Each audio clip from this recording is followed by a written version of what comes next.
हाय सांग माने नमस्कार जय जगन्नाथ। तो सांग माने आपण मानक पई आज मु गोटे बढ़िया रेसिपी नहीं आइछि आ बहुत इजी आ बहुत टेस्टी।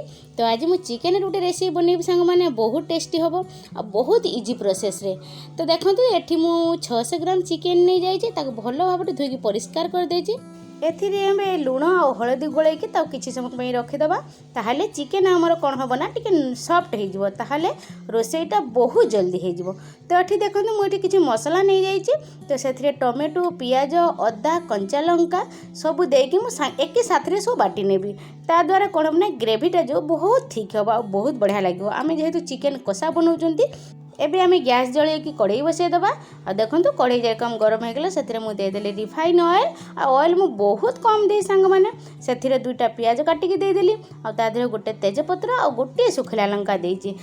तो एठी देखंतु संग माने पियाज जेरकम हल्का भाजी हे गला सेथिरे मु बाटी के रखितिबा मसला आ ता सहित टिके लुण आ टिके हळदी दे देली काहे कि ना आमे प्रथमे चिकन रे लुण हळदी गोळे की रखिजन सेति पई आमे अल्प दबा आ देखंतु देई के एठी मसला को भल्लो भाबरे कसी नबा और देखो एबे मसला भल भाव में कषि हो गलानी।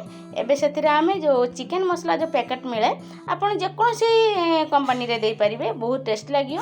हम एठी एवरेस्ट रे चिकन मसला देइची। तो देखो दे सला पर टिक्के पानी दे देबा जहा कि मसला हमर पोड़ीबो नाही। तो एबे देखो सांग माने एठी मु दे देली लंका पाउडर। तो लंका पाउडर जे जेरकम राग खाइबे से हिसाब रे दे परिबे आ मसला भल भाव में कषि गेला परे सेथिरे मु जो चिकन रखितली मैरिनेट करके ताकू एबे दे देली देकी एको आमे धीमी गैस रे कषिबा ताकू पूरा गैस को स्लो कर दीजिए जेहेतु आमे एथिरे पानी दबा नाही। तो चिकन कषा बनौचंती तो पूरा गैस को स्लो करके आमे ताकू कषिबा चिकन को आमे घोड़े की भल भाव में एठी कषिबा। देखंतु संग माने मु एठी किरकम चिकन को भल भाव में कषुची आ चिकन टिके हे गेले बेसी न 10 मिनिट कषि सारला परे सेथिरे आमे काटी के रखितबा आलू दे देबा। देखंतु एथिरे आलू भाजी बारबे किछि झंझट नै संग माने आ बहुत जल्दी हे जबा आ विश्वास करन संग माने बहुत टेस्टी लागिवो एरकम आलू देले। तो ये आलू और चिकन को भल भाव में कषिकी आम घोड़े दबा कम से कम 10 मिनट पर्यंत आ देखो सांग मैंने 10 ରୁ 15 मिनट मु कषि सारा पर घोड़े देती तापर देखो चिकन रू केते पानी बाहरी यही पानी रे ही से सिझिबो आमे आ अलगा पानी देबा नहीं। तो सांग मैंने देखंतु एठी आउरी आमे 15 ରୁ 20 मिनट कषिबा पूरा गैस को स्लो कर देबा।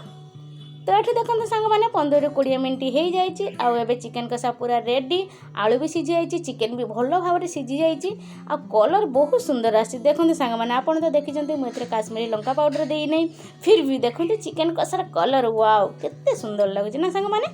तो निश्चय थे ट्राए करूँ आ मते कमेंट रे जनातु। तो सांग मैंने प्लीज जदि भल लगी गोटे सब्सक्राइब करदे आ चैनल टी को लाइक करदे शेयर कर।